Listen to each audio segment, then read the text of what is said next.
Hello guys, good morning. So, ituturo ko naman sa inyo ngayon kung paano nga ba magpalit ng profile sa ating Popo Live. So, watch nyo yung videos na ituturo ko sa inyo para alam nyo kung paano magpalit ng profile.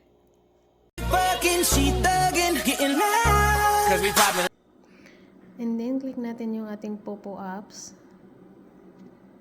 And then, profile, yung nasa baba. Check profile sa taas. And then yung pin, and then yung profile, re-upload, select from album, so pipili ka ng picture kung alin dyan, and then confirm, so i-drag mo lang para mag-fix siya. Ayan. So ganyan lang guys, ganun lang kasimple magpalit ng profile sa Popo Live. So, ayan. O, ayan. So, napalitan na. And back tayo. So, ayan. Okay na yung aking profile.